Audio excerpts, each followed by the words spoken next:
नमस्कार साथियों, आपका मंजुल करियर पॉइंट के ऑफिशियल यूट्यूब चैनल पर हार्दिक स्वागत और अभिनंदन है। मंजुल जो करियर पॉइंट परिवार है, वो करियर पॉइंट परिवार जो है आपके लिए विगत 1 महीने से जो आपकी एग्ज़ाम को ध्यान में रखते हुए एग्ज़ाम के दृष्टिगत एक क्रैश कोर्स लॉन्च किया गया था 5 जून को। और मैंने खुद भी कमिट किया था आपसे कि मैं 1 महीने के अंदर जो है, जब तक आपका एग्ज़ाम फाइनल जो CBT का एग्ज़ाम होगा उससे पहले हम आपका कंप्लीट जो है सिलेबस हम लोग कवर कर लेंगे।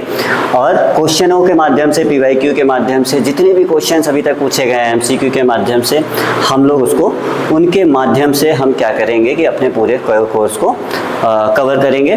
तो उसी क्रम में मैंने भी एम्प्लॉयबिलिटी स्किल की जिम्मेदारी ली है और भी जितने भी इंस्ट्रक्टर्स हैं वो लोग सारे लोग अपनी जिम्मेदारी बखूबी निभा रहे हैं।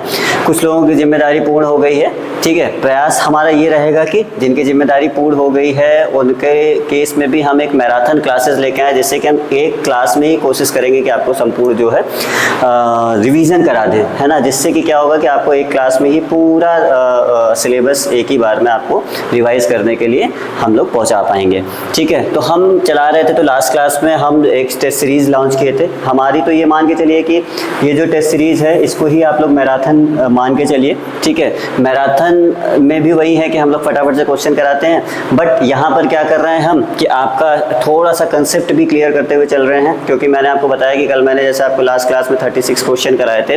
अब वो 36 क्वेश्चन अगर आप मल्टीप्लाई बाय 4 करेंगे तो लगभग 250 क्वेश्चन के आसपास हमने आपको कोशिश करी है कि आपको कवर कर ले जाए।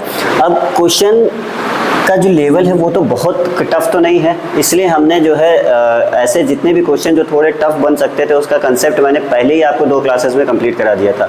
जितने इंपॉर्टेंट टॉपिक्स हैं वो सारे क्लियर करा दिए थे। और मैं आपको फिर से कह रहा हूँ कि वो इम्पॉर्टेंट इतने थे कि वो ITI के लिए नहीं, सिर्फ वो नॉन ITI या कोई भी किसी भी सेक्टर में वर्किंग प्रोफेशनल है या प्राइवेट सेक्टर में वर्किंग प्रोफेशनल है, चाहे गवर्नमेंट सेक्टर में है, वो सारे प्रोफेशनल्स के लिए वो क्लास बहुत इंपॉर्टेंट है। जनरल पीपल के लिए भी बहुत वो क्लास इंपॉर्टेंट है कि हमें अपना बिहेवियर कैसा रखना है, या हमारा बिहेवियर किन किन चीज़ों से इम्पैक्ट पड़ता है उस पर, या किन किन चीज़ों से अफेक्ट होता है। वो सारी चीज़ें उस लेक्चर के माध्यम से हमने आप तक रखने की कोशिश करी थी। चलिए बहुत ज़्यादा टाइम ना लेते हुए हम अपनी क्वेश्चन की सीरीज़, जहाँ पर कल हमने आपको छोड़ा था, ये टेस्ट सीरीज़ देखिए, ये एम्प्लॉयबिलिटी स्किल की है। और इसमें हम लोग बहुत क्लासेस नहीं, ज़्यादा से ज़्यादा 2 से 3 क्लास और हमारी रहेंगी। तो मान के चलिए कि 1 से 2 दिन में ख़त्म हो जाएगा।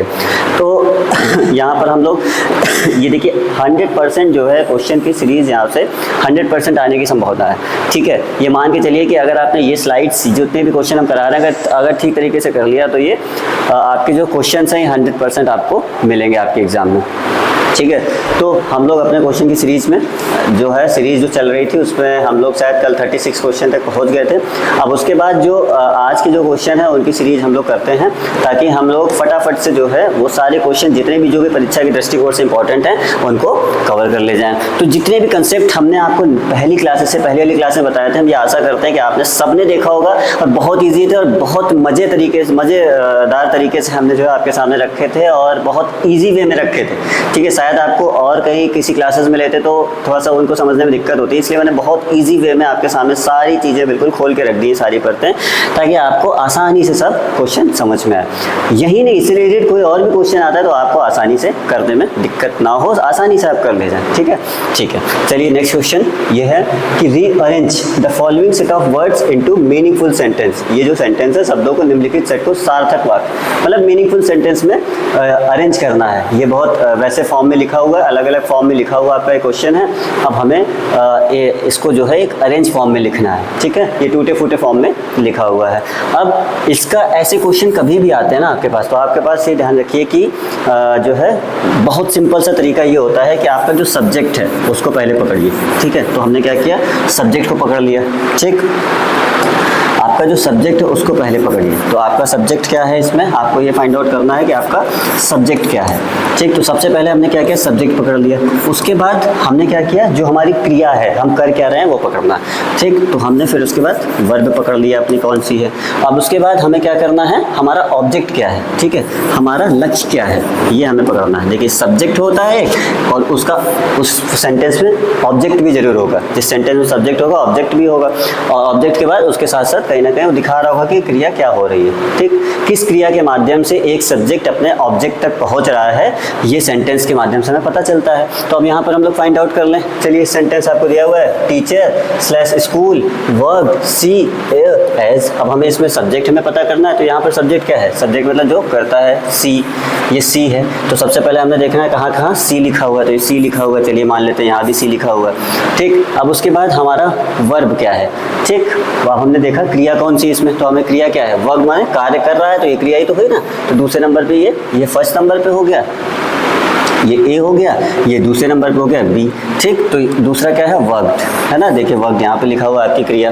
ठीक, अब नेक्स्ट क्वेश्चन क्या है, नेक्स्ट हमारे क्या फाइंड आउट करना है, ऑब्जेक्ट। हमारा ऑब्जेक्ट क्या है, ऑब्जेक्ट में हमें क्या करना है कि हम अल्टीमेटली हैं क्या, है ना। हम क्या, करता कौन है और करता क्या क्रिया कर रहा है, और क्रिया के बाद ऑब्जेक्ट क्या है, मतलब वो क्या काम कर रहा है, ये बताना है हमको। तो तीसरे नंबर पे हमें क्या बोला हमने, अब तीसरे नंबर पे वो टीचर की तरह एक स्कूल में वर्क कर रहा है, तो ये हमारा एज अ टीचर है ना, she worked as a teacher. ये आपका देखिए she worked as a school teacher ना, स्कूल टीचर ये आपका जो है ऑब्जेक्ट है। स्कूल टीचर जो है, स्कूल में एक टीचर है, तो स्कूल टीचर आपका क्या हुआ, ऑब्जेक्ट हुआ। तो ये आपका सी नंबर हो गया, है ना। ये आपका ए नंबर हो गया, ये आपका बी नंबर हो गया, सी नंबर। सी जो स्कूल टीचर है वो आपका ऑब्जेक्ट हो गया, मतलब आपका जो मेन कार्य वो क्या कर रहा है, स्कूल टीचर की तरह काम कर रहा है कहीं। तो इसका बी ऑप्शन बिल्कुल सही होगा। ये देखिए सी यहाँ पर, ये तो सब्जेक्ट हो गया, लेकिन ये टीचर, ये इसने क्या किया है, टीचर पहले लगा दिया है ना, टीचर पहले लगा दिया है, तो कहाँ से सेंटेंस बन रहा है, सी टीचर वह टीचर वर्क, ये पहले ऑब्जेक्ट लगा दिया, ऐसा नहीं होता है। इसका सिंपल सा फॉर्मूला ये होता है कि अगर आपको कोई भी सेंटेंस ऐसे रीअरेंज करने में दे रहा है, तो सब्जेक्ट पहले ढूंढिए, उसकी वर्ब क्या है, मतलब वो क्रिया क्या कर रहा है, और उसका ऑब्जेक्ट क्या है। ऑब्जेक्ट क्या है, स्कूल टीचर, क्रिया क्या है, पढ़ा रहा है, मतलब कार्य कर रहा है, वर्क। यहाँ पर क्या हुआ, जो वर्क लिखा है ये ऑब्जेक्ट है एज ए स्कूल टीचर, ये आपका क्या हो गया, स्कूल टीचर, ये आपका क्या हो गया, ये आपका ऑब्जेक्ट हो गया, और सी क्या है, ये आपका सब्जेक्ट है। तो ये आपका answer number B is the right. ये गलत होगा, ये गलत होगा, ये गलत होगा। वर्क डिजाइन तो पहले ही ऑब्जेक्ट वो लगा दिया, क्रिया पहले लगा दिया। तो ये फॉर्मूला दिमाग में रखेंगे तो आपको क्लियर रहेगा। चलिए नेक्स्ट क्वेश्चन में बढ़ते हैं।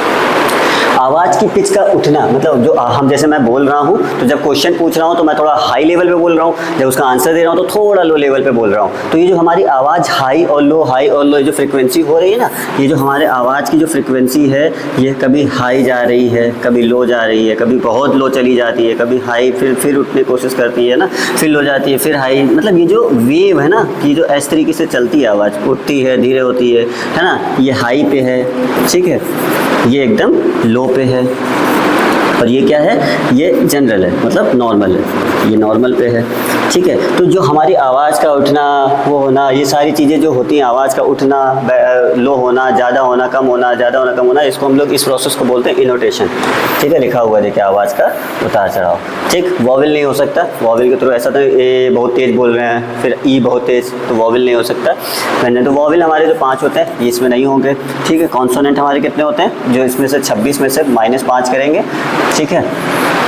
26 में से -5 करेंगे तो आपके व्यंजन हो जाएंगे, ठीक है। 26 - 5 तो कितने हो गए, 21 हो गए। अब प्रोनाउंसिएशन, उच्चारण यहाँ पर आवाज़ का उच्चारण बेटा क्या है, वो तो नॉर्मल जो हम बोलते हैं, कितना साफ बोल रहे हैं, कितने अच्छे तरीके से बोल रहे हैं, वो उच्चारण कहलाता है, ठीक है। तो ये भी नहीं होगा, ठीक, ये भी नहीं होगा, ये भी नहीं होगा, तो सही इसका आंसर क्या है, बी आंसर इसका सही है, ठीक। आवाज़ का उठना, तेज होना, धीमे होना, इनोटेशन कहलाता है, आवाज़ का ऊंचा नीचा। वह शब्द जो अचानक और मजबूत भावना को व्यक्त करता है, ऐसा शब्द कौन सा है जो अचानक और बहुत मजबूत भावना को व्यक्त करता है, अब बताइए इनमें से कौन है। पंचुएशन, ये कौन सी विराम चिन्ह, कौन से वो होता है। पंचुएशन मैंने कल आपको बताया था कि जो कॉमा होता है ना, कॉमा हो गया, या आपका हाइफन हो गया, या स्लैश हो गया, ये जितने भी टर्म्स होते हैं, ये सारे पंचुएशन होते हैं। तो ये तो कोई मतलब नहीं है, ठीक है। तो ये आपको, ये कभी नहीं बताता कि मजबूत भावना को व्यक्त कर रहा है। अब दूसरा ये कंजंक्शन क्या होता है, जो दो वर्डों को जोड़ता है, जैसे एंड हो गया, है ना, या और हो गया, ठीक। ये सारे जो ये ईटीसी, ये जो होते हैं, ये कंजंक्शन होते हैं, है ना।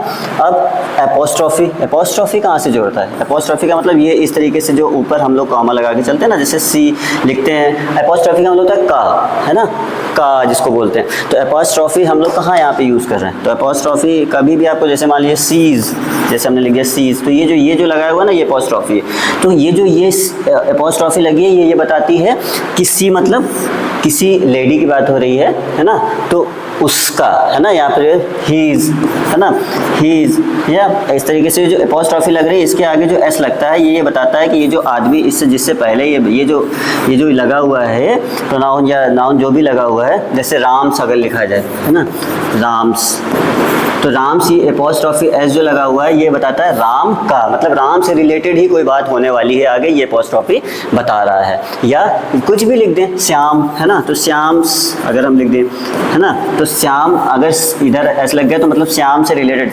एपोस्ट्रॉफी एस लग गया मतलब श्याम का या शाम से रिलेटेड ही कोई बात आगे इस सेंटेंस में होने वाली है, तो एपोस्ट्रॉफी भी नहीं हो सकता। ठीक, अब आती है बात इंटरजेक्शन की। ठीक है, तो इंटरजेक्शन जो शब्द होता है ये आपको दिखाता है आपकी अचानक भावना को। जैसे आपने कई बार कोई वर्ड सुने होंगे, ये हम क्लियर कर देते हैं, आई होप आप लोग समझ गए होंगे। ठीक है, तो ये जो इंटरसेक्शन होता है ये आपको ये दिखाता है इंटरजेक्शन। ये आपको क्या दिखाता है, जैसे आपने कई सारे वर्ड सुने होंगे है ना, एक वर्ड सुना होगा आपने वाव है ना, सुना होगा वाव, ठीक, उसके बाद सुना होगा ओह, ये सब अचानक आप दिखा रहा है, ओह मतलब ये दिखा रहा है कि आप बहुत खुश हैं या बहुत आपके साथ कोई नेगेटिव घटना घटित हो गई है, वाव मतलब आप बहुत खुश हैं। ठीक है, एक आपने और शब्द सुना होगा एस है ना, ये सुना होगा। ये जितने भी वर्ड हैं ये आपके कौन से वर्ड होते हैं, ये सारे के सारे जो वर्ड होते हैं इसको हिंदी में बोलते हैं विस्मयादिबोधक और इंग्लिश में बोलते हैं इंटरजेक्शन। ये सारे वर्ड होते हैं। आई होप कि समझ में आ रहा होगा, कोई ऐसा इसमें टफ चीज़ नहीं है। ये जितने भी वर्ड मैं बता रहा हूँ ये सारे के सारे वर्ड क्या हैं, ये सारे के सारे वर्ड आपके इंटरजेक्शन वर्ड होते हैं। ठीक है, जैसे एक और आपने सुना होगा हिप हिप हुर्रे है ना, हुर्रा, ऐसे ये जो वर्ड है ये सारे वर्ड कहीं ना कहीं आपके ये ऐसे वर्ड हैं जो एकदम से दिखाते हैं कि आप खुश हैं कि दुखी हैं, कि आपके साथ अगर कोई अचानक कोई घटना हो गई है तो आपको अचानक जो घटना का वो देने वाले सूचना व्यक्त करते हैं ना, या आपकी भावना को व्यक्त करते हैं। अचानक कोई घटना आपके साथ हो गई है, वो खुशी घटना हुई है या दुख की घटना हुई है, वो आपकी भावना को व्यक्त करने के लिए इन सारे वर्ड का हम लोग शॉर्ट में यूज़ करते हैं। तो ये सारे वर्ड जो होते हैं ये इंटरजेक्शन वर्ड होते हैं जो आपकी अचानक भावना व्यक्त करते हैं। भावना पॉजिटिव भी हो सकती है, नेगेटिव हो सकती है, सुख का भी हो सकती है, दुख की भी हो सकती है। ठीक है, तो ये सारे वर्ड आप लोग ध्यान रखिएगा। अगर इससे रिलेटेड कुछ भी पूछता है तो ये ध्यान रखिए ये सारे विस्मयादिबोधक शब्द हैं या इंटरजेक्शन वर्ड्स हैं। नेक्स्ट चलते हैं।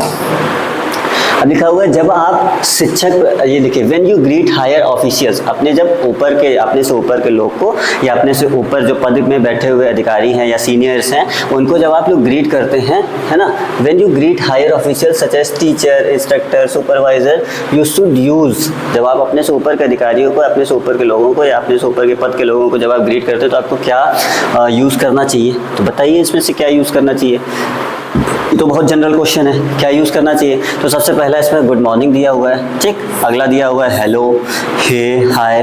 तो ये जो तीन वर्ड है ना ये आपके जो सेम एज के लोग होते हैं, सेम एज के, ठीक है, या ये जो आपसे जूनियर लोग होते हैं है ना, जूनियर या सबऑर्डिनेट को हम लोग कहने के लिए सबऑर्डिनेट, ठीक है। तो ये जो सबऑर्डिनेट होते हैं उनके लिए होता है। ये जो गुड मॉर्निंग है ये एक प्रोफेशनल तरीका है अपने से बड़ों को ग्रीट करने का कि good morning sir, good morning ma'am, good morning है ना, जो भी है आपका, जो भी उनके पद का नाम वो कर सकते हैं, या गुड मॉर्निंग आशुतोष, इस तरीके से। जैसे मेरा नाम आशुतोष है तो गुड मॉर्निंग आशुतोष है ना। मतलब जो आपका कॉर्पोरेट कल्चर है या जो भी गवर्नमेंट में भी कोई काम कर रहा है तो अपने से बड़ों को ग्रीट करने के लिए, अपने सीनियर को ग्रीट करने के लिए गुड मॉर्निंग, गुड इवनिंग है ना, गुड आफ्टरनून, इस तरीके का यूज़ हम लोग करते हैं। चलिए, तो बहुत बेसिक क्वेश्चन है। आंसर शब्द में कौन सा मूक अक्षर है, मतलब ये जो वर्ड लिखा हुआ है इसमें कौन सा ऐसा वर्ड है जो साइलेंट है ना, ये आंसर लिखा हुआ है। जैसे आप लोग पढ़ते हैं ना आंसर, आंसर बोलते हैं ना, इसका क्या सही है, इसका सही आप लोग क्या बोलते हैं, इसको सही यही तो बोलते हैं, ये बोलते हैं है ना आंसर। इसमें डब्ल्यू या जो वाला जो बीच में है ये कहीं ना कहीं साइलेंट दिख रहा है ना, तो आंसवर तो नहीं बोलते हैं। ऐसे तो आपको आंसवर बोलना चाहिए, आंसवर वह भी होना चाहिए बीच में, लेकिन अब वह साइलेंट होता है, इसका मतलब यहाँ पर डब्ल्यू साइलेंट वर्ड होता है। ठीक है, इस तरीके कोई भी वर्ड आता है तो आपको ये दिखाता है कि आपका उच्चारण ठीक है। अगर आपका उच्चारण जो प्रोनाउंसिएशन है वो ठीक है तो ईजिली आप ये क्वेश्चन पकड़ सकते हैं। तो आंसर ठीक है, ये इसका सही आंसर है डब्ल्यू। नेक्स्ट क्वेश्चन आते हैं। नेक्स्ट क्वेश्चन क्या बोला, चर्चा के शिष्टाचारों में कौन सा डूज है, मतलब which one is dos of discussion etiquettes. अगर आप एटिकेट्स अनुशासन जिसको बोलते हैं, अनुशासन बोल सकते हैं, या कहा जाए कि आपकी जो कहीं ना कहीं सही तरीका होता है ना, प्रेजेंट करने का, सही तरीके से रहना या डिसिप्लिन में रहना, है ना, वो एटिकेट्स कहलाता है। किस तरीके से आप बोल रहे हैं, किस तरीके से ग्रीट कर रहे हैं अपने सामने वाले को, है ना, कितना प्रोफेशनल तरीका अपना रहे हैं, ये सारा कहीं ना कहीं एटिकेट्स के ही रूप में जाना जाता है कि आपके अंदर डिसिप्लिन कितना है ना, आप दूसरे को कितना रिस्पेक्ट दे पाते हैं। आप एक मान लीजिए एक ग्रुप में बैठे हुए हैं तो आप किस तरीके से उठ रहे हैं, बैठ रहे हैं, बोल रहे हैं, है ना, कितना डेकोरम मेंटेन करके रख रहे हैं, शांति के साथ सुन रहे हैं, लिसनिंग स्किल कितनी अच्छी है आपकी, है ना, और बोलने का तरीका कैसा है, ये सारे एटिकेट्स ही दिखाते हैं आपको। ये सारा अगर आप सही तरीके से कर रहे हैं, that means you are having enough etiquette या you are having working etiquette. जो भी जिस भी कल्चर में आप काम कर रहे हैं, आपको ये एटिकेट्स दिखाता है अगर आप प्रोफेशनली काम कर रहे हैं। अगर आप अच्छे तरीके से कर रहे हैं तो आपके अंदर अच्छा एटिकेट है, नहीं कर रहे हैं तो आप एटिकेट्स नहीं है आपके अंदर, ठीक है। तो चर्चा के शिष्टाचारों में डूज कौन सा है, लूज योर टेम्पर, अपना आपा खो दें, क्या ये सही चीज़ है? ये सही चीज़ है? ये तो बिल्कुल सही चीज़ नहीं है। अपना आपा खो देना, चर्चा आप किसी से कर रहे हैं, आप किसी से डिस्कशन कर रहे हैं और अपना आपा खो देंगे तो फिर आपका जो ग्रुप में बात करने का जो लक्ष्य है या उद्देश्य है वो पूरा कहाँ हो पाएगा, है ना, डिस्कशन पूरा। लिसन टू अदर्स, ठीक, दूसरों की सुने, ठीक, टॉक अबाउट इररिलेवेंट डिटेल्स, अप्रासंगिक मतलब बेकार की बातों को करें, है ना, जिसका कोई मतलब नहीं है, तो ये भी कोई मतलब नहीं है। यूज इम्पोलाइट और रूड लैंग्वेज, अभद्र और अशिष्ट भाषा का प्रयोग करें, अपने लैंग्वेज का गंदा लैंग्वेज यूज़ करें, तो ये भी नहीं है ना। तो सही क्या है, लिसन टू अदर्स, मतलब दूसरों को भी सुने, तभी एक हेल्दी डिस्कशन हो सकता है। हेल्दी डिस्कशन अगर आपको करना है तो आपको जितना खुद बोलना है उससे कई ज़्यादा दूसरों की सुननी चाहिए, और उसके बाद दूसरों की सुनने के बाद जो आपको इंपॉर्टेंट पॉइंट्स लगते हैं जो आपको दूसरे के सामने रखना चाहिए वो आप रखें, अदरवाइज थोड़ा सा मतलब डेकोरम मेंटेन कर रखें, शांति से चीज़ों को सुने, तभी एक हेल्दी डिस्कशन होता है और उसका आउटपुट अच्छे से निकल पाता है, ठीक। नेक्स्ट क्वेश्चन, चर्चा के शिष्टाचार में मान लीजिए आप कोई चर्चा करें, इसमें डोंट कौन सा है, ठीक है, इसमें क्या नहीं करना चाहिए, ठीक, क्या करना चाहिए और क्या नहीं करना चाहिए ये बताइए। ये तो बहुत इजी क्वेश्चन है, अभी मैंने आपको बताया। अगर ये क्वेश्चन में दिक्कत आएगी तब तो फिर दिक्कत है ना, अगर ये क्वेश्चन में दिक्कत आती है तब तो फिर दिक्कत की बात है। अब बताइए कि चर्चा के शिष्टाचार में कौन सा डोंट है, तो अपना डोंट माने क्या नहीं करना चाहिए, क्या दिमाग खुला रखना चाहिए, भाई ये तो रखना चाहिए, तो ये डोंट में नहीं है, ठीक है। दिमाग मतलब क्या चीज़ नहीं करना चाहिए ये पूछा है, इसलिए क्या दिमाग खुला रखना चाहिए, बिल्कुल खुला रखना चाहिए, इसका मतलब ये करना चाहिए, तो यहाँ पर ये गलत है। यूज़ मॉडरेट टोन, मध्यम स्वर का प्रयोग करें, ठीक, मध्यम स्वर का प्रयोग करें, ये भी अभी जो है थोड़ा सा क्या है, मध्यम स्वर का प्रयोग करें, बिल्कुल करना चाहिए मध्यम स्वर का प्रयोग, बहुत ऊंची आवाज़ में प्रयोग नहीं करना चाहिए, तो ये भी मतलब करना चाहिए। अब यहाँ से आपसे पूछा कौन सा डोंट है, क्या नहीं करना चाहिए, ये तो करना चाहिए, तो ये भी यहाँ पे गलत है। अब दूसरों की सुने, ये भी करना चाहिए, है ना, तो ये भी यहाँ पर गलत है। भाई ये तो चर्चा अगर आप कर रहे हैं तो नॉर्मल लैंग्वेज का यूज़ करें, अच्छी लैंग्वेज का यूज़ करें, जो आपकी पिच है वो थोड़ी सी लो ही रहे, है ना, मीडियम पिच रहे। उसके बाद आप थोड़ा सा ओपन माइंडेड दिमाग ओपन करके रखें, ताकि जो चीज़ लोग बोल रहे हैं उसको आप सुन के उसके हिसाब से डिसीजन लेने पे सक्षम हो सकें। फिर अब लास्ट चीज़ क्या हुआ, आर्गुमेंट नेसेसरी, मतलब नेसेसरी अनावश्यक बहस करना, ये नहीं करना चाहिए। तो इसलिए आपसे यहाँ पर पूछा क्या नहीं करना चाहिए, तो ये नहीं करना चाहिए, आर्गुमेंट अननेसेसरी आर्गुमेंट नहीं करना चाहिए, ठीक। नेक्स्ट क्वेश्चन करें, कंप्यूटर का मस्तिष्क क्या होता है, कौन सा होता है, तो अब सब लोग जानते होंगे ये कंप्यूटर का मस्तिष्क सीपीयू होता है, ठीक। ये क्या है, ये कीबोर्ड क्या है, कीबोर्ड एक इनपुट डिवाइस है कि आउटपुट डिवाइस है, तो ये इनपुट डिवाइस है, ठीक। ये क्या है, मॉनिटर, मॉनिटर आपकी आउटपुट है, ठीक। ये सब तो आपके कोपा सर ने बताया होगा, बहुत जनरल चीज़ें। हार्ड डिस्क क्या है, हार्ड डिस्क बताइए क्या है, हार्ड डिस्क क्या है, इनपुट है कि आउटपुट है, बताइए। चलिए आप लोग को मैं वो टाइम देता हूँ, आप लोग बताइए कि हार्ड डिस्क क्या है। हार्ड डिस्क एक इनपुट डिवाइस है, आउटपुट डिवाइस है, ये कमेंट सेक्शन में बताइएगा, तब तक मैं आपको सीपीयू बता देता हूँ। तो कंप्यूटर का जो ब्रेन है, ब्रेन ऑफ द कंप्यूटर, ये कहलाता है दी कंप्यूटर, ठीक। अब मैं आपको 30 सेकंड का समय दे रहा हूँ, 30 सेकंड के समय में बताइए कि सीपीयू के कौन कौन से पार्ट होते हैं, सीपीयू का भाग कौन कौन सा है। दूसरा बताइए कि हार्ड डिस्क का इनपुट डिवाइस है कि आउटपुट डिवाइस है, ठीक है। सीपीयू का कौन कौन सा पार्ट है ये आपको बताना है, और दूसरा हार्ड डिस्क इनपुट डिवाइस है कि आउटपुट डिवाइस है, ये बताइए, जल्दी से बताइए, 30 सेकंड का समय है आपके पास, 30 सेकंड का समय है, आपको बताना है कि हार्ड डिस्क इनपुट होती है कि आउटपुट होती है, बताइए। चलिए मैं आपको बता देता हूँ ये कैसा है। ये आउटपुट और इनपुट दोनों ही कहलाते हैं, ठीक है। ये दोनों ही डिवाइस कहलाएगी, क्योंकि आपको आउटपुट जब आप उसका यूज़ अगर उसके अंदर लगी हुई है, मान लीजिए कि आप एक एक्सटर्नल हार्ड डिस्क होती है, एक इंटरनल हार्ड डिस्क अगर अंदर लगी हुई है, आपका डेटा स्टोर करे तो इनपुट का काम कर रही है ना। अब आपको कहीं ना कहीं फिर होता है कि अगर एक्सटर्नल हार्ड डिस्क है, ठीक, अब उसको बाहर निकाल के आप कहीं भी डिस्प्ले कर सकते हैं, आउटपुट दिखा सकते हैं, या कंप्यूटर में उस हार्ड डिस्क के माध्यम से आप डिस्प्ले करवा सकते हैं। तो आउटपुट और इनपुट दोनों का रोल अपनाती है हार्ड डिस्क, ठीक है।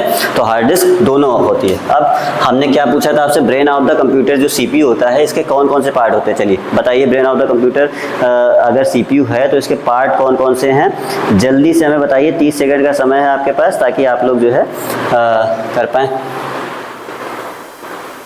चलिए मैं आशा करता हूँ कि आप लोगों ने प्रयास किया होगा, ठीक। पहला क्या है, ALU आपने सुना होगा, सीपीयू का ब्रेन का पार्ट होता है, ठीक।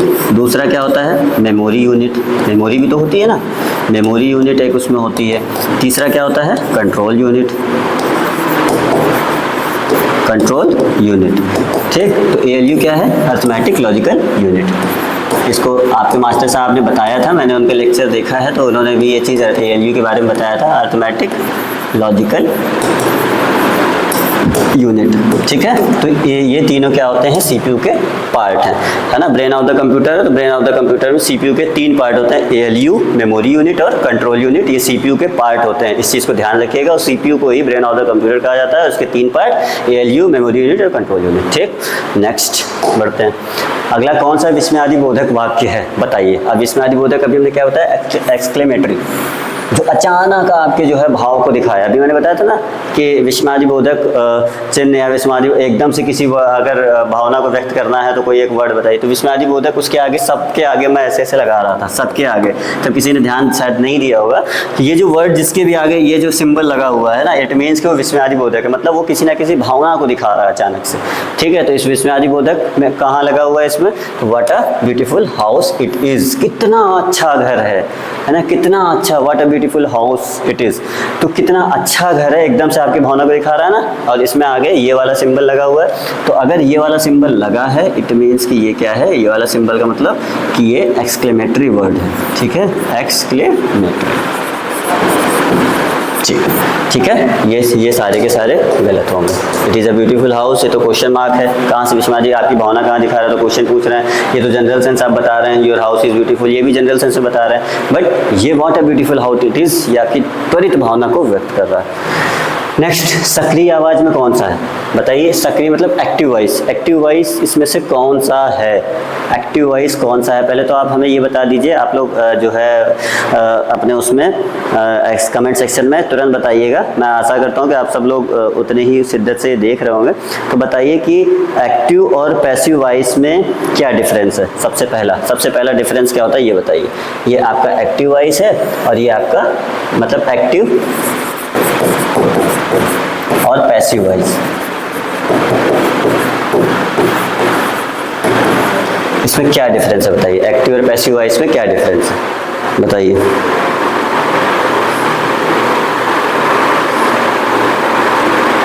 बताइए।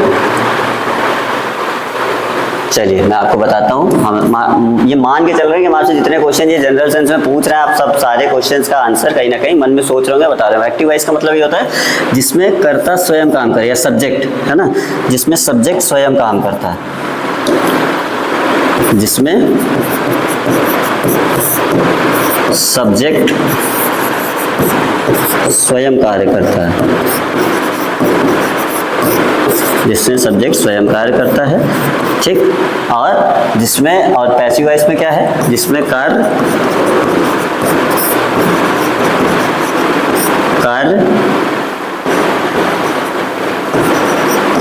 दूसरे के द्वारा किया जाता, सब्जेक्ट खुद कार्य नहीं करता, कि दूसरे के द्वारा कराया जाता है, ठीक है। जिसमें कार्य दूसरे के द्वारा कराया जाता है वो पैसिव वॉइस है, जिसमें कर्ता खुद कार्य करता है वो एक्टिव वॉइस है। ठीक, अब बताइए एक चीज़ और है, अब एक डिफरेंस और हम लोग मानते हैं। क्या मानते हैं कि जो एक्टिव वॉइस है इसमें जो नियम होता है वो क्या कहता है, इसमें पहले सब्जेक्ट आएगा, ठीक है,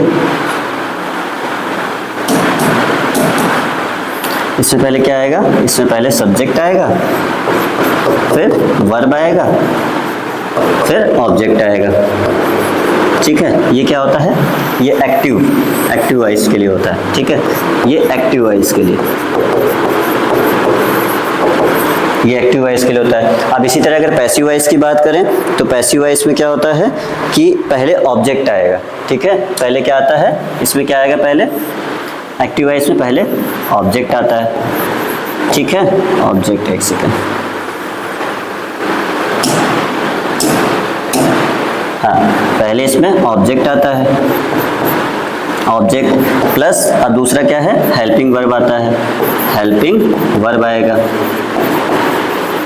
प्लस इसमें दूसरा क्या आएगा, हेल्पिंग वर्ब, प्लस वर्ब की थर्ड फॉर्म आती है, प्लस बाई आता है, फिर सब्जेक्ट आता है। ठीक, तो समझिए एक्टिव वॉइस और पैसिव वॉइस में अंतर क्या है। जो नियम का भी अंतर क्या है कि पहले इसमें ऑब्जेक्ट आएगा, फिर उसके बाद इसमें जो है हेल्पिंग वर्ब आएगा, फिर वर्ब की थर्ड फॉर्म आएगी, फिर बाई लगाया जाएगा। एक चीज़ और भी है, मतलब ये बाई भी अगर लगा है तो जनरल सेंस में बहुत ज़्यादा जनरल अगर हम लोग जानेंगे तो ज़्यादातर जगह जहाँ पर बाई लगा है वो पैसिव वॉइस माना जाता है। ठीक है, पैसिव ही है जहाँ पर बाई का यूज़ हो रहा है। ठीक, और फिर सब्जेक्ट का यूज़ होता है। ठीक, ये नियम है इसका। ठीक है, थोड़ा सा हो सकता है ये आप लोगों को कठिन लगने लगे एकदम से, ठीक है, लेकिन बहुत कठिन नहीं है। बहुत सिंपल सी बात समझिए कि जिसमें सब्जेक्ट स्वयं कार्य कर रहा है वो आपका एक्टिव वॉइस हुआ, जिसमें कार्य सब्जेक्ट ना करके ऑब्जेक्ट मतलब दूसरे के द्वारा कराया जा रहा है तो वो क्या कर रहा है कि वो पैसिव वॉइस होता है। अब इसका जो नियम होता है इसमें क्या होगा, सब्जेक्ट होगा, सब्जेक्ट के बाद वर्ब होगा, वर्ब के बाद ऑब्जेक्ट होगा। ठीक, इसमें सब्जेक्ट होगा सबसे पहले, फिर वर्ब लगाया जाएगा, जो क्रिया होगी वो होगी, फिर ऑब्जेक्ट जो लक्ष्य होगा वो होगा। ठीक है, उसके बाद अगर हम लोग उसकी बात करें पैसिव वॉइस की तो इसमें ऑब्जेक्ट पहले आ रहा है, फिर हेल्पिंग वर्ब आ रही है, फिर वर्ब की थर्ड फॉर्म आ रही है। इसमें देखिए वर्ब की थर्ड फॉर्म लगाई जा रही है, हमेशा ध्यान रखिए कि वर्ब की थर्ड फॉर्म होगी पैसिव वॉइस में। ठीक है, पैसिव वॉइस में वर्ब की थर्ड फॉर्म बाई का यूज और सब्जेक्ट से लगाया जाएगा।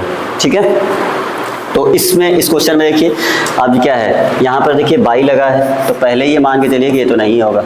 ठीक, इन सब में देखिए यहाँ भी बाई लगा हुआ है, यहाँ भी बाई लगा हुआ है, लेकिन ये देखिए सीधे सीधे ये दिख रहा है Ram has passed the exam. Ram क्या है, सब्जेक्ट है। ठीक है, ये सब्जेक्ट हो गया, फिर हैज़ पास्ड। ठीक, हैज़ पास्ड क्या है, आपकी वर्ब है, ये वर्ब हो गई आपकी। ठीक, ये क्या है, द एग्ज़ाम, द एग्ज़ाम क्या हो गया आपका, द एग्ज़ाम आपकी ऑब्जेक्ट हो गया।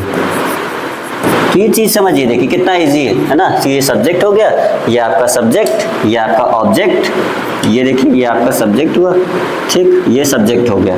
अब अगर हम दूसरी बात करें तो ये आपका ऑब्जेक्ट हो गया, ये क्या हो गया, ये ऑब्जेक्ट हो गया, ये वाला। अब तीसरी बात करें तो ये सॉरी ये सब्जेक्ट हो गया, ये आपकी वर्ब हो गई, और ये आपका क्या हो गया, ऑब्जेक्ट हो गया। ये तीसरा वाला ये आपका ऑब्जेक्ट हो गया। ठीक, तो ये तीन अलग अलग जो है उसमें बस रहता है सब्जेक्ट, वर्ब और ऑब्जेक्ट। सिंपल है। थोड़ा सा पैसिव वॉइस में होता है कि हमें जो करता होता है वो खुद काम नहीं कर रहा होता है, जो दूसरे के द्वारा कराया जा रहा होता है काम, तो पैसिव वॉइस होगा।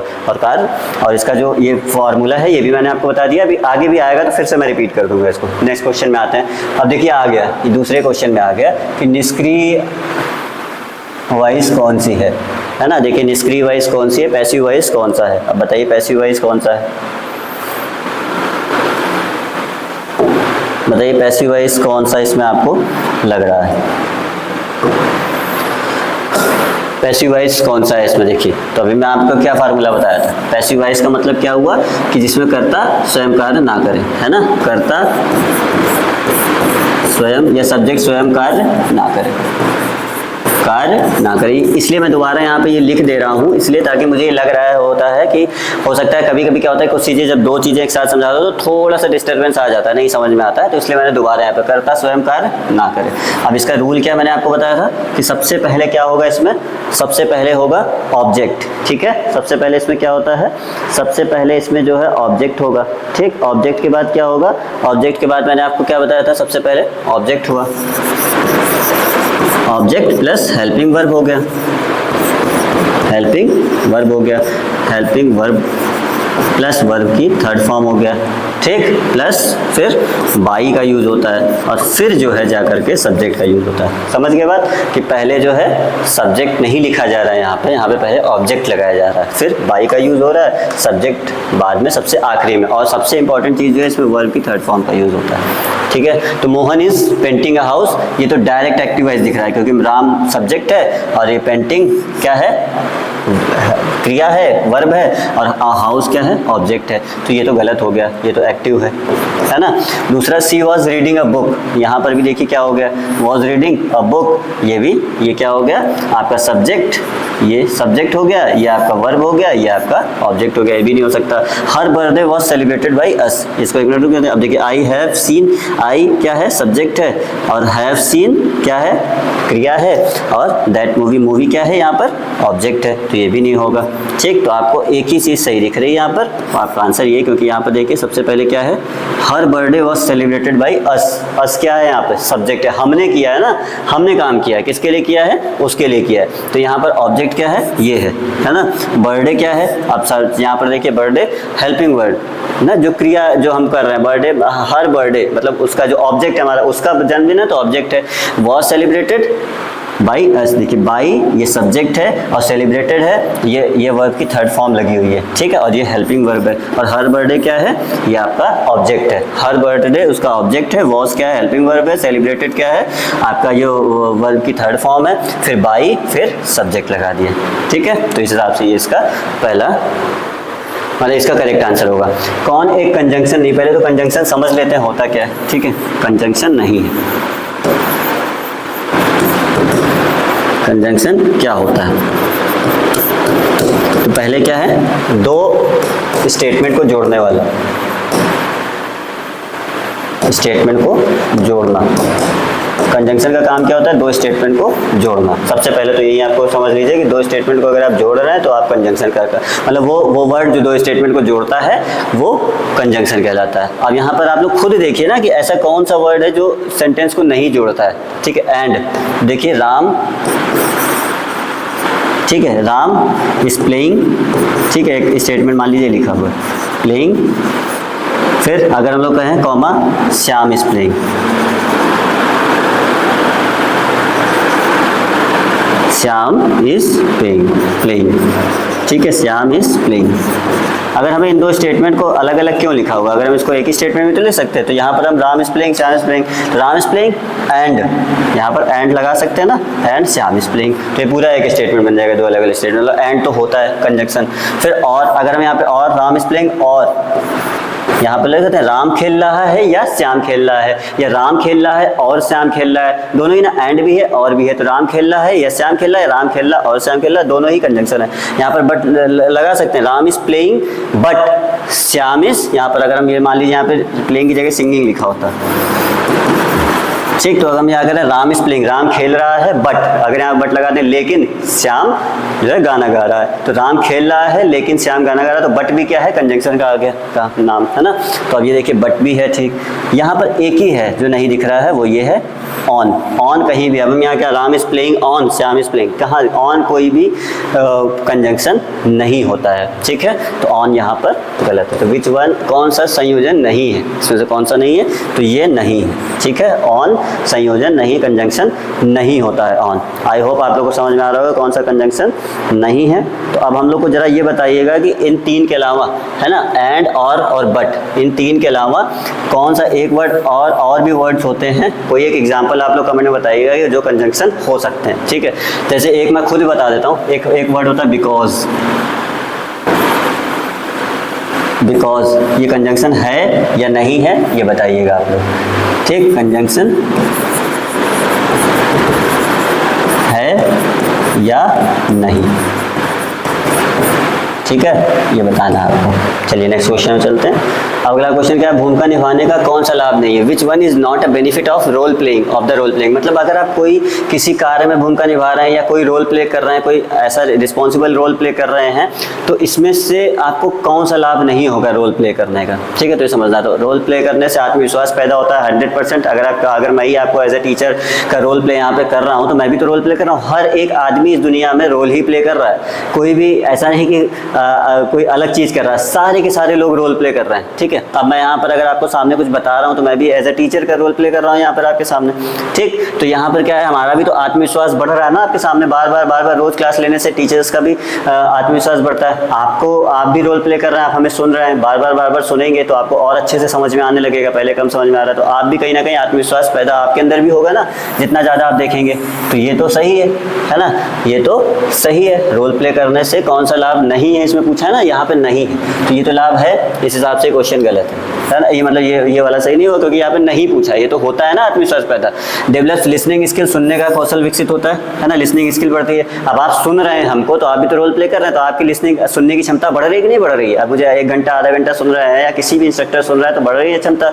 तो यहाँ पर जो है क्षमता भी बढ़ती है।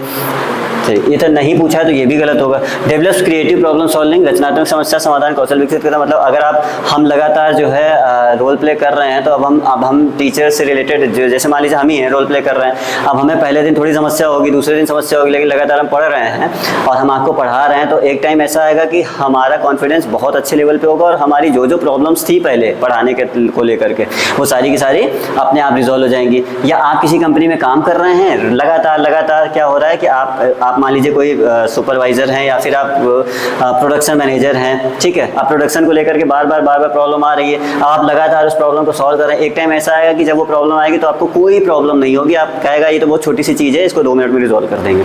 ऐसे ही आप बराबर कर रहे हैं, तो आपके अंदर कॉन्फिडेंस भी आ रहा है। ठीक, तो ये भी चीज़ हो रही है। और फिर उसके बाद क्या होगा कि आप जब लगातार उस काम को करेंगे, ठीक है, 4 लोग आपके ऊपर आकर कहेंगे कैसे खराब हो रहा है, क्या खराब हो रहा है, तो आपकी लिसनिंग स्किल भी तो बढ़ेगी, सुनने की क्षमता भी बढ़ेगी, है ना।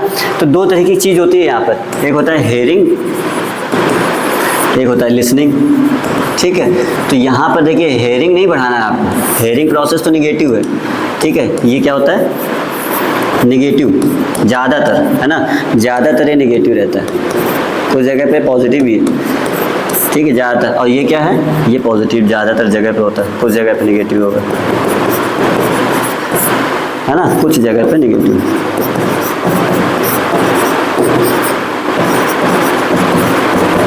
ज़्यादातर पॉजिटिव, कुछ जगह नेगेटिव। अब क्या है, मान लीजिए लिसनिंग क्या है, आप लिसनिंग का मतलब होता है किसी चीज़ को ध्यानपूर्वक सुनना, किसी चीज़ को, जैसे अभी मैं आपको पढ़ा रहा हूँ, तो अगर आप हेयरिंग मोड में होंगे, तो आप क्या बस जनरली ऐसे सुन रहे होंगे और उस पर ध्यान नहीं दे रहे होंगे। लेकिन किसी चीज़ को ध्यानपूर्वक सुनना लिसनिंग स्किल कहलाती है। और किसी चीज़ को बस जैसे सराउंडिंग में हमारे कोई आवाज़ हो रही, बहुत सारी आवाज़ें हमारे सराउंड में होती रहती है, क्या हम उसको ध्यान से सुन रहे होते? नहीं, वो हो रही होती है, हमारे कान में पड़ रही होती है, बस हमें ये फील होता है हाँ कुछ आवाज़ आ रही है, लेकिन कभी हम उस पर ये रिएक्ट नहीं करते क्या आ रही, क्यों आ रही, कैसे आ रही, ये चीज़ पर ज़्यादातर हम लोग नहीं जाते। तो ये हेयरिंग होती है। लिसनिंग मतलब ध्यानपूर्वक सुनना। तो कभी कभी क्या होता है, हम फालतू की चीज़ों को भी ध्यानपूर्वक सुनने लगते हैं, उससे क्या होता है, हमारा जो अंदर बेकार में प्रोसेसिंग होती है, और जिससे हमारे को एंजाइटी, डिप्रेशन, ये सभी प्रॉब्लम बढ़ने लगती है। तो बहुत ज़्यादा लिसनिंग नहीं करनी, जो चीज़ काम की है उसको सुनना है, बाकी हेयरिंग प्रोसेस में ही रहना है। किस चीज़ें चल रही हैं, चलने दो, अपना काम करते हो। तो ये यहाँ पर क्या होगा कि डेवलप लिसनिंग ये भी होता है, डेवलप क्रिएटिव प्रॉब्लम सॉल्विंग ये भी होगा, है ना, ये भी फ़ायदा होता है। तो ये भी यहाँ पर नहीं लिखा है ना कि कौन सा लाभ नहीं है, तो ये भी तो फ़ायदा हो रहा है, ये तीनों फ़ायदे हो रहे हैं। अब बोरियत पैदा होता है ना, डेवलप्स बोर्डम, ऐसा नहीं है। अगर आप रोल प्ले कर रहे हैं तो आपको बोरियत पैदा होती है, ऐसा नहीं होता है। इस हिसाब से यहाँ पर ये फ़ायदा नहीं है। बोरियत कैसे होगी, वो तो अच्छी चीज़ है। अब इसमें लिखा हुआ है स्वर क्या है, ठीक, बताइए कितनी सिंपल सी चीज़ है, ए ई आई ओ यू, ये आपके स्वर होते हैं। इसमें से बता दीजिए कौन सा नहीं है, तो एफ नहीं है, ये गलत है, आंसर आपका ये हो गया। नेक्स्ट बढ़िए, निम्नलिखित में से कौन सा एक अच्छा कार्यालय शिष्टाचार है? ठीक, एक औपचारिक रूप से, मतलब किसी आप अगर कार्यालय में काम कर रहे हैं, कहीं पे वर्क कर रहे हैं, तो कौन सा शिष्टाचार इसमें से सबसे अच्छा है, कौन सा सबसे अच्छा एटिकेट है ना। शिष्टाचार का मतलब क्या हुआ, शिष्ट माने अच्छा,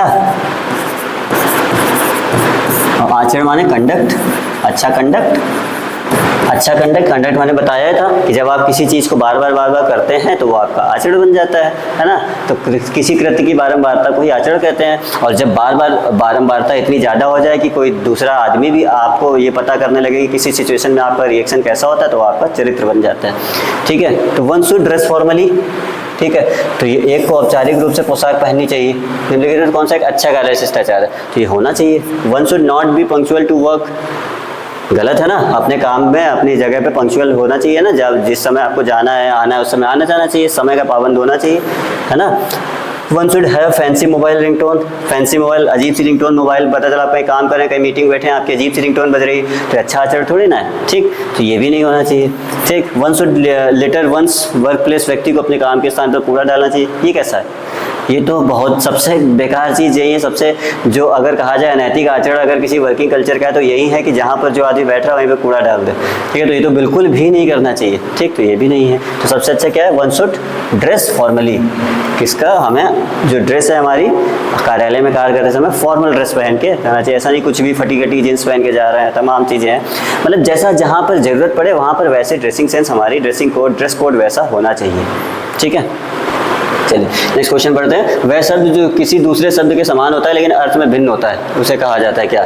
अब बताइए। मान लीजिए कुछ शब्द हम आपको बताते हैं। देखिए, एक आपने सन सुना होगा, ठीक, लेकिन एक शब्द और होता है सन। अब बताइए, इन दोनों को पढ़ के बताइए इसमें क्या अंतर है। ठीक, एक आपने सी सुना होगा, एक सी ये होता है, सुना है ना ये सब। अब बताइए इन शब्दों में क्या डिफरेंस है ना। ये दो शब्द मैंने आपको लिखे हैं, इन दोनों में क्या डिफरेंस है बताइए। बताइए, कोई डिफरेंस पढ़ने में आ रहा है? प्रोनाउंसिएशन में कोई डिफरेंस है? नहीं है। एक आपने सुना होगा राइट, और एक ऐसे वाला सुना होगा, लेकिन हम पढ़ रहे हैं राइट इसको भी राइट पढ़ रहे हैं, सी इसको भी पढ़ रहे हैं, सी इसको भी पढ़ रहे हैं, सन इसको भी पढ़ रहे हैं, सन इसको भी। लेकिन क्या डिफरेंस है? कोई, लेकिन उच्चारण में भले डिफरेंस ना हो, लेकिन अर्थ में तो बहुत बड़ा डिफरेंस है। ठीक, तो इसीलिए ऐसे शब्दों को हम लोग क्या कहते हैं? ऐसे शब्द हमारे होमोफोन कहलाते हैं। होमोफोन, जिनका होमोफोन ऐसे शब्द होते हैं जिनका प्रोनाउंसिएशन सेम है। ऐसे दो वर्ड जिनका प्रोनाउंसिएशन सेम है बट उनका जो है उच्चारण सेम होने के बाद भी उनका जो अर्थ है वो अलग होता है। ठीक, होमोग्राफ तो वो है जो आपने सुना होगा, ये देखा होगा, इस तरीके के ग्राफ जो बनते हैं, है ना, होमोग्राफ होते हैं। ठीक है, यानी संयुक्त सर दो शब्द मिलकर जो बन रहे हैं वो भी नहीं होते हैं, है ना। ऐसा नहीं कि उनका उच्चारण सेम हो, वो नहीं होता। शब्दांश, सिलेबस से कहाँ से, सब नहीं। ठीक है, होमोफोन ये सही है।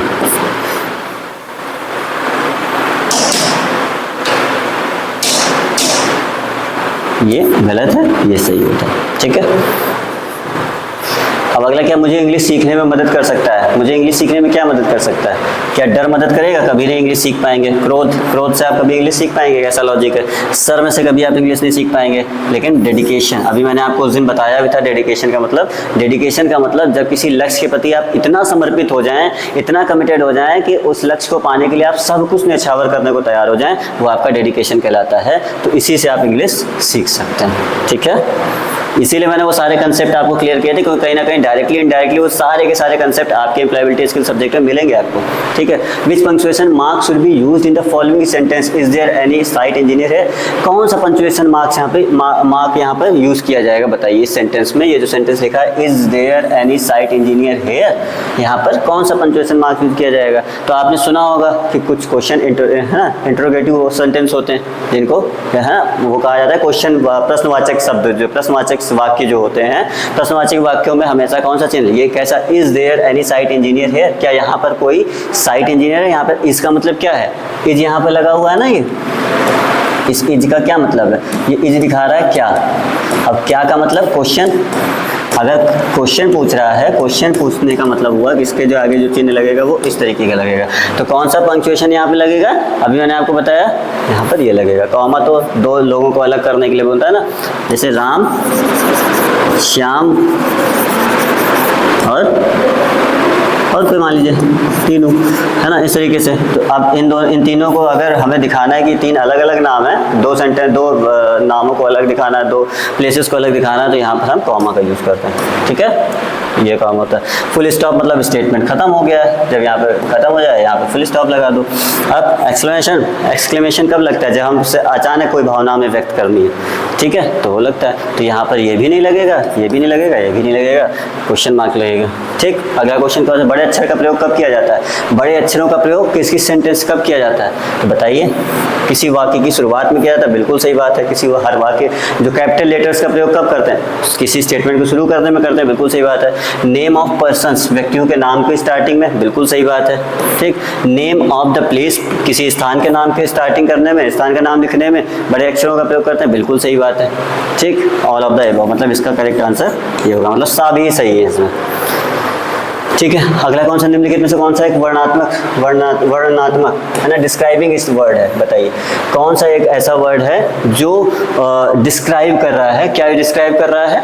एक शब्द ऐसा है जो कहीं ना कहीं पूरे उसको दिखा रहा है, विशेषता बता रहा है ना, किसी चीज़ की विशेषता बता रहा है, मतलब उस चीज़ को डिस्क्राइब कर रहा है। ऐसा कौन सा शब्द है जो किसी चीज़ की विशेषता या किसी चीज़ का वर्णन कर रहा है? बताइए कौन सा शब्द है? खाना खा लो, ये कौन सा है? ये कोई डिस्क्राइब नहीं कर रहा है ना, क्या कर रहा है? ईट, खाना खा लो, कोई डिस्क्राइबिंग वर्ड थोड़ी ना। ठीक, रिपेयर, मरम्मत कर लो, ये भी नहीं है। शोरबा, सूप, ये भी नहीं है। हॉट, मतलब ये दिखा रहा है कि कोई चीज़ की विशेषता, कि कोई चीज़ क्या है, गर्म है।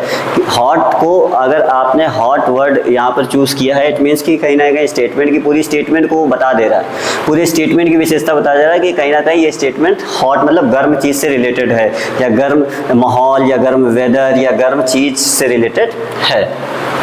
तो यहाँ पर ये स्टेटमेंट जो है वो आपकी पूरे जो आपका स्टेटमेंट है वो आपको बता दे रहा है कि इस स्टेटमेंट की विशेषता क्या है।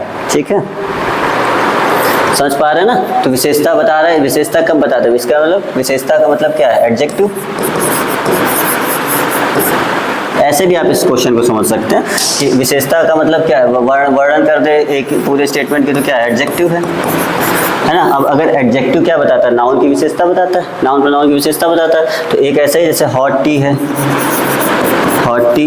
ठीक, तो टी यहाँ पर मान लीजिए नाउन है। अब हॉट क्या है? यहाँ पर ये आपको बता दे रहा है कि चाय गर्म है, इसने स्टेटमेंट से आप क्लियर हो जा रहा है ना। हॉट कॉफ़ी ये बता दे रहा है। तो कहीं ना कहीं हॉट वर्ड जो है ये वर्णनात्मक है, अपने आप में पूरे स्टेटमेंट की विशेषता बता दे रहा है। नेक्स्ट आइए, जब कोई थैंक यू कहता है तो हमें क्या जवाब देना चाहिए? थैंक यू का जवाब थैंक यू तो कभी नहीं देना चाहिए, फिर फायदा क्या हो? तो फिर हो जाएगा सेम टू यू बोल दो। थैंक यू का जवाब अगर थैंक यू देना है तो सेम टू यू बोल दो। ठीक है, यू आर वेलकम। ठीक है, बाय बाय, थैंक यू के जवाब कोई बाय बाय देता है, गलत है। हाउ आर यू, आप कैसे हैं, नहीं जानते, ये सब अलग अलग स्टेटमेंट पूछा जा रहा है। ठीक है, ये तो नहीं कर सकते, तो थैंक यू का जवाब क्या देते हैं? यू आर वेलकम, आपका स्वागत है।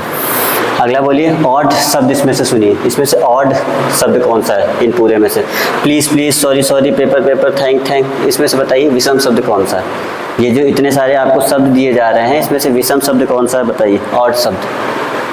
ऑड शब्द कौन सा है ये आपको बताना है, इसमें से जो विषम शब्द है कौन सा है बताइए। अब तो ये तो बहुत इजी क्वेश्चन है, इसमें तो कोई भी कठिन नहीं है, तो ये तो मतलब ऐसे ही कोई भी मतलब चाहे तो बहुत आसानी से कर सकता है ये। बताइए,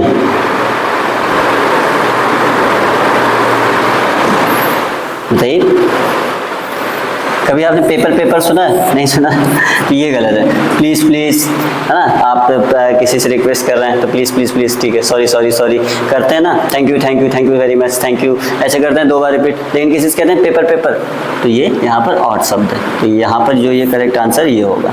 ठीक है, ये ऑड शब्द है यहाँ का। डन, तो ये वाला जो आंसर है ये ऑड वर्ड है या ऑड शब्द है, सॉरी। मैं एक वेल्डर हूँ।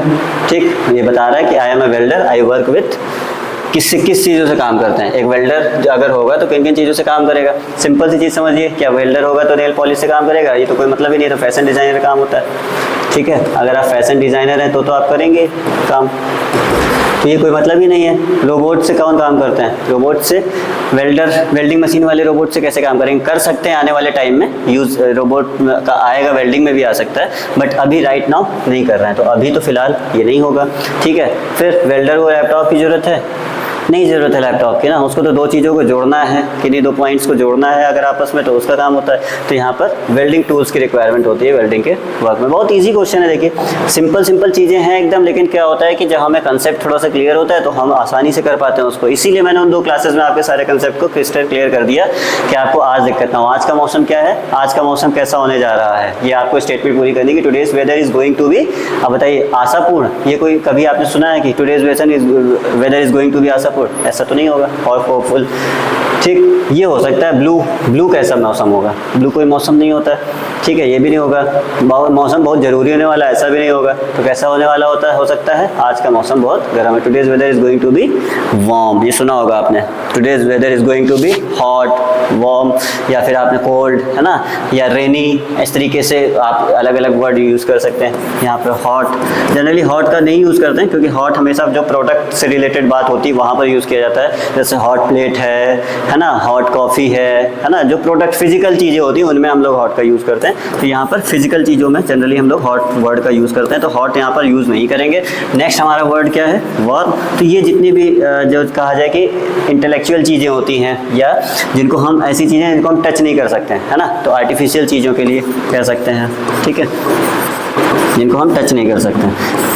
इनटचेबल चीज़ें जो होती हैं, अनटचेबल, उनके लिए यूज़ कर सकते हैं। तो ये जो वर्ड है टचेबल नहीं होती हैं, उनके लिए हो सकता है। तो अब जनरली देखिए यहाँ पर हॉट है वो, है ना, और क्या यूज़ कर सकते हैं वेदर के लिए, कोल्ड यूज़ कर सकते हैं या रेनी, है ना। तो ये सब जो चीज़ें होती हैं ये वेदर के लिए यूज़ होती है। ये ब्लू, अर्जेंट, बहुत ज़रूरी, होपफुल, आशापुर कभी आपने सुना नहीं होगा। तो जनरल जो स्टेटमेंट बनती है वो वार्म है, इसलिए यहाँ पर करेक्ट आंसर वार्म होगा। नेक्स्ट आते हैं द शब्द व्हेन डिनोट्स, क्या डिनोट करता है। पहले ही कल मैंने इतने डीप में सारी चीज़ें बताई आपको, जो लास्ट लेक्चर था उसमें साफ साफ बिल्कुल बताया कि व्हेन का यूज़ क्या होता है।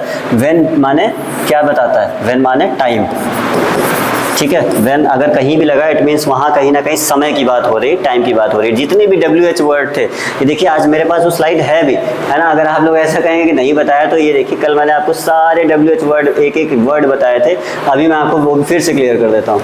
व्हेन का यूज़ कहाँ पर हम लोग करते हैं, जितने भी WH वर्ड थे सारे वर्ड WH हमने आपको एक एक देखिए ये सारे WH वर्ड है ना, ये मैंने आपको लास्ट क्लास में बताया भी था कि विच का कहाँ, जहाँ ऑप्शंस चाहिए होते हैं, हमें बहुत सारे ऑप्शंस दिए हैं, उनमें से अगर कोई एक ऑप्शन चूज़ करना है तो उस स्टेटमेंट में विच का यूज़ होगा। वाई का कब यूज़ होता है, जब हम क्वेश्चन पूछते हैं किसी से, कोई सी चीज़ का रीज़न, कारण पूछते हैं, तब होता है, ठीक है। वेयर का मतलब जहाँ पर प्लेस से रिलेटेड बात हो रही होगी, है ना, वहाँ पर वेयर का यूज़ होगा। व्हेन का मतलब टाइम से, अभी देखिए आपसे पूछा भी आ गया। और हाउ का जब प्रोसेस की बात करेंगे, किसी काम को किस तरीके से करना है, कैसे किया जाए, उस समय हाउ का यूज़ होगा। तो जितने भी WH वर्ड थे ये सारे हमने आपको कल बताए भी थे, और देखिए आज फिर से उससे क्वेश्चन पूछ रहा है ना। देखिए फिर से आया, देखिए टाइम से रिलेटेड, यहाँ पर टाइम होगा, ठीक है। अब आप लोग का काम है कि ये बताइए प्लेस के लिए क्या यूज़ होता है। चलिए मैं ये बता देता हूँ, प्लेस के लिए वेयर यूज़ होता है, चीज़ के लिए क्या यूज़ होगा, चीज़ के लिए, किसी चीज़ के लिए बात करनी है तो कौन सा WH वर्ड यूज़ होगा ये आपको बताना है, ठीक है। ये दोनों आप बताइएगा, मैंने पीछे सारा बताया है, आपके लास्ट क्लास को देखेंगे मैंने सारी चीज़ें उसमें डिस्कस करी हैं, तो आप लोग ये जरूर ध्यान से बताइएगा। बताने को मुझे एक सेकंड लगेगा इसको बोलने में, लेकिन कम से कम जो है आप लोग बताइए कि अगर किसी चीज़ की बात हो रही है, किसी चीज़ से रिलेटेड कुछ पूछा जा रहा है तो उसमें कौन सा WH वर्ड यूज़ होगा, और किसी व्यक्ति से रिलेटेड कुछ पूछा जा रहा है तो क्या होगा, बता ही दूँ मैं। चलिए मैं आपके ऊपर डालता हूँ, ठीक है, बताइएगा इसको। नेक्स्ट क्या है, राहुल इंजॉयज, है ना, राहुल इंजॉय कर रहा है विथ हिज पेट डॉग। अब एक चीज़ आप यहाँ पर समझ लीजिए, जहाँ भी इंजॉय वर्ड आता है, ठीक है, जहाँ भी इंजॉय शब्द आएगा, गांठ मान लीजिए, उसके आगे जो सेंटेंस होगा, उसके आगे जो भी वर्ड होगा उसमें ING जरूर लगा होगा, ठीक है। उसके आगे जहाँ भी नेक्स्ट वर्ड आएगा उसके आगे ING जरूर लगा होगा। इंजॉय के आगे जो भी शब्द होगा, ठीक है, मैं हिंदी में लिख दूँ, इंजॉय के आगे जो भी शब्द आता है,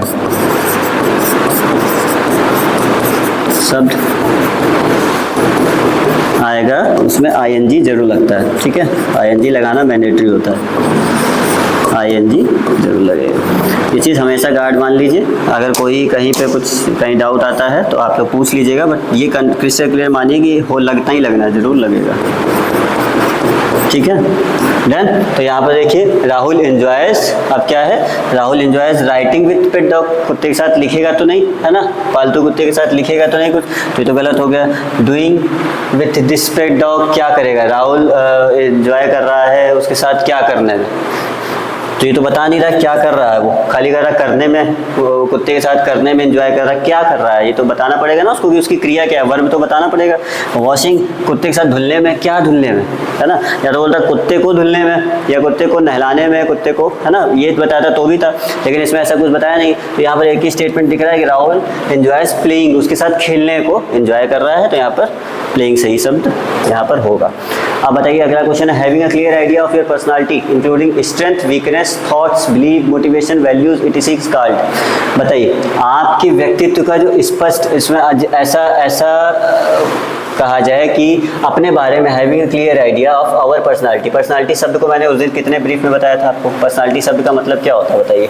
पर्सनालिटी शब्द का मतलब होता है कि आपके अंदर ऐसी विशेषता जो आपको किसी दूसरे से डिफ्रेंशिएट करती है, किसी दूसरे से अलग दिखाती है, वो क्या होती है, वो आपकी पर्सनालिटी होती है। ठीक है, तो having a clear idea of your personality including strength, weakness, thoughts, sort, motivation, values, है ना, बिलीव्स, मोटिवेशंस, वैल्यूज, ये जितनी भी चीज़ें हैं, आपका विश्वास क्या है, आपके मूल्य क्या हैं, आपकी स्ट्रेंथ क्या है, आपकी वीकनेस क्या है, ये सारी चीज़ों का अगर आप जान रहे हैं कि हमारी स्ट्रेंथ, वीकनेस, हमारे मूल्य क्या है, हमारे थॉट्स, विचार क्या हैं, अगर ये सब जान रहे हैं, इट मीन्स आप अपने बारे में अवेयर हैं, अपनी बिलीव कहाँ से होगा, अपने बारे में आपको जागरूकता है। ठीक है, मिथ उसको बोलते हैं जब अपने बारे में झूठ पता होना या किसी चीज़ के बारे में झूठ पता होना। ठीक है, उसको कहते हैं। यहाँ पर थ्रेट जैसा कुछ नहीं है कि आपको अगर ये सारी चीज़ें पता है तो आप अपने बारे में धमकी दे रहे हैं, ऐसा तो नहीं होगा। तो इसके बारे में क्या है कि सेल्फ अवेयरनेस, आपको अपने बारे में जानकारी है, अगर आपको अपनी चीज़ें पता है। एक होता है वर्ड स्वॉट, ठीक है, स्वॉट जो आपको बताता है कि आपकी S stands for strength, W stands for weakness, O stands for opportunities. ठीक है, अपॉर्चुनिटीज, ठीक है, और ये थ्रेट।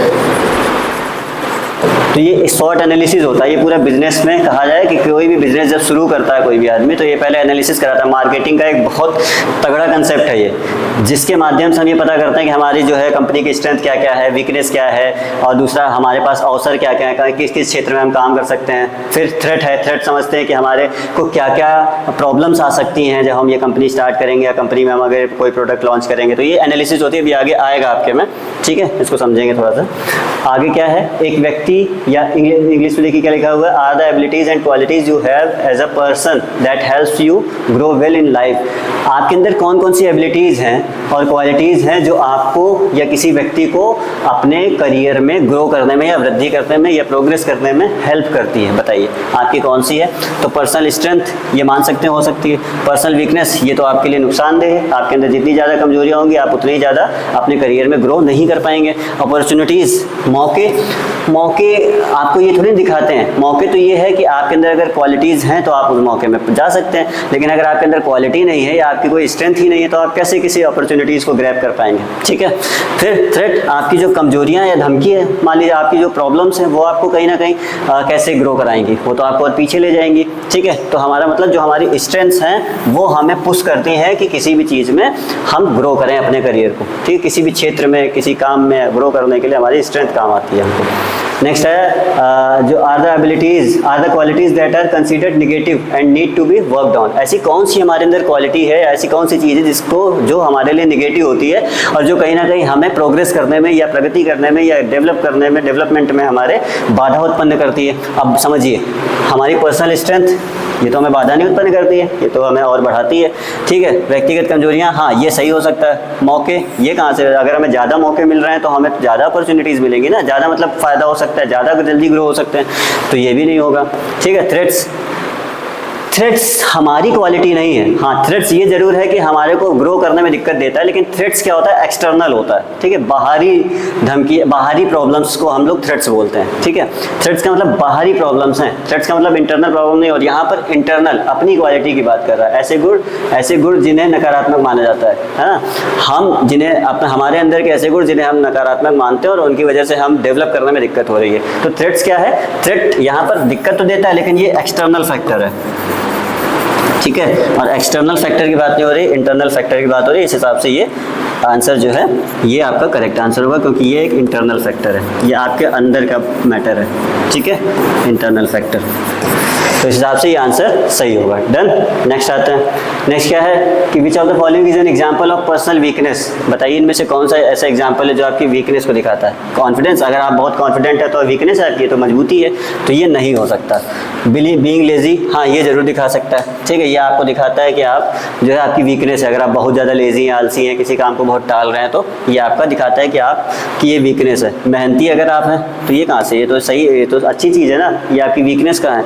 अगर आप बहुत एक्टिव हैं तो ये भी तो अच्छी चीज़ है। अगर आप एक्टिव हैं तो आप जल्दी ग्रो करेंगे, जल्दी चीज़ों को पकड़ेंगे, ठीक है, जल्दी से आने वाले थ्रेट्स को पहचानेंगे। इसलिए आपका जो, अगर आप लेजी हैं दैट मीन्स ये जो दिक्कत है ये आपकी पर्सनल वीकनेस है, ठीक है।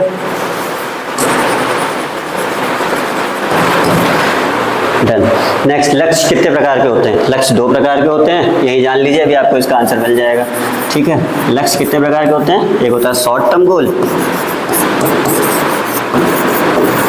शॉर्ट टर्म गोल, और ये होता है लॉन्ग टर्म गोल।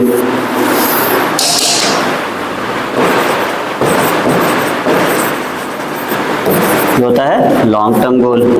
अब देखिए, अब हम पहचाने कैसे कौन सा शॉर्ट टर्म है कौन सा लॉन्ग टर्म है। तो अगर लक्ष्य 1 साल तक का है, विद इन 1 ईयर तक का है, विद इन 1 ईयर, तो वो शॉर्ट टर्म गोल हुआ। और 1 साल से ज़्यादा बड़ा लक्ष्य है, मोर देन 1 ईयर है, तो वो लॉन्ग टर्म लक्ष्य होता है, ठीक है। 1 साल से जो बड़ा लक्ष्य है अगर आपका, तो लॉन्ग टर्म है, और अगर 1 साल से छोटा है तो वो शॉर्ट टर्म है। तो लक्ष्य 2 प्रकार के कौन कौन से हो सकते हैं। तो अच्छे और बुरे लक्ष्य कुछ नहीं होते हैं। लक्ष्य हमेशा दिखता है कि कौन दूरगामी लक्ष्य है, कौन सा जो है त्वरितगामी या पास में, हमारा पास वाला लक्ष्य है, जल्दी से इसको पाया जा सकता है, ऐसा लक्ष्य कौन सा है, ठीक है। और ये देखिए long term and short term, ये बताया ना मैंने, ये बिल्कुल सही है। रिच एंड पुअर गोल्स कौन से होते हैं, अमीर और गरीब लक्ष्य कोई नहीं होते हैं। Fix term and non fix term, ऐसा कुछ नहीं है। फिक्स और नॉन फिक्स कुछ नहीं होता है, लॉन्ग टर्म और शॉर्ट टर्म गोल्स होते हैं आपके, ठीक है। नेक्स्ट क्वेश्चन क्या है, तनाव क्या है, व्हाट इज स्ट्रेस। बताइए स्ट्रेस क्या है। स्ट्रेस की देखिए बात समझिए, सबसे पहले क्या होता है, प्रॉब्लम्स आती हैं। ये प्रोसेस होता है आपको किसी भी स्ट्रेस में पहुंचाने तक का। प्रॉब्लम्स के बाद क्या हुआ, प्रॉब्लम्स को फिर आपने, जब आप हैंडल नहीं कर पाते हैं, है ना, तो हैंडल नहीं कर पाए, अगर हैंडल नहीं हो पाई तो वो क्या बनती है फिर, तो फिर आपका स्ट्रेस बनता है, स्ट्रेस बनता है। अब स्ट्रेस क्या बनती है फिर आपकी, टेंशन बनती है। अब टेंशन फिर आपकी एंजाइटी में बदलती है, ठीक है। एंजाइटी फिर क्या होता है, डिप्रेशन बनता है। ये आपकी चरम सीमा होती है, ठीक है। इस सीमा में पहुंचने के बाद इंसान को कहीं ना कहीं बहुत प्रॉब्लम से गुजरना पड़ता है। इसकी तमाम जो है नींद की गोलियां, फिर और बार की चीज़ें इंसान सेवन करने लगता है। तो आपको कोशिश करनी है कि इस स्टेप तक पहुँचे। प्रॉब्लम तो देखिए सबके पास है, और ज़रूरी नहीं कि सब प्रॉब्लम हम सॉल्व भी कर सकें, बट ये जो लेवल होता है, ये दोनों लेवल, इस लेवल पे ही चीज़ें आपको मैनेज करनी है, और ये मैनेजेबल होती हैं यहाँ पर, ठीक है।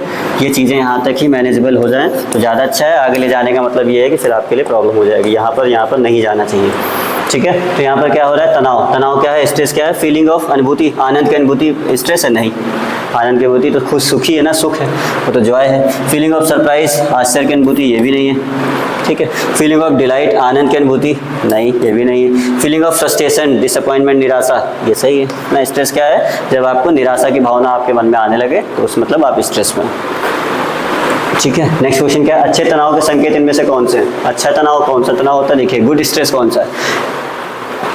देखिए गुड स्ट्रेस की हमें यहाँ पर परिभाषा पूछिए कि क्या होती है। It prevents you from pursuing your goals, ये आपको अपने लक्ष्यों को पीछा करने से रोकता है, ठीक। दूसरा क्या, it makes you doubt yourself, आपको खुद पर शक कराता है। जो अच्छा गोल है, ये कैसा गोल है जो आपको, गुड स्ट्रेस कौन सा है। गुड स्ट्रेस जैसा वर्ड हम लोग इस सेंस में कहते हैं जो स्ट्रेस मैनेजेबल होते हैं, ठीक है। जो स्ट्रेस जरूरी है आपको, अगर आपको अपने लक्ष्य को पाना है तो कुछ स्ट्रेस भी जरूरी है। स्ट्रेस हर टाइम नहीं खराब होते हैं, ठीक है।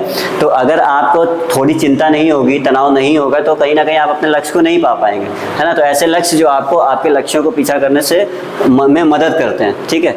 Does not lead long term tension, loss of sleep, लंबे समय तक तनाव और नींद की कमी नहीं होती है, ठीक है, मेक्स यू फिजिकली इल और कॉज पेन, आपको शारीरिक रूप से बीमार करता है।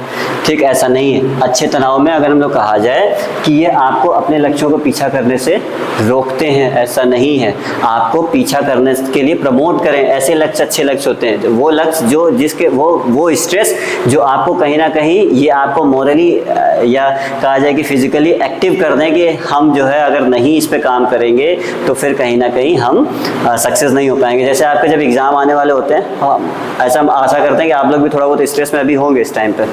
ठीक है, ऐसा हम लोग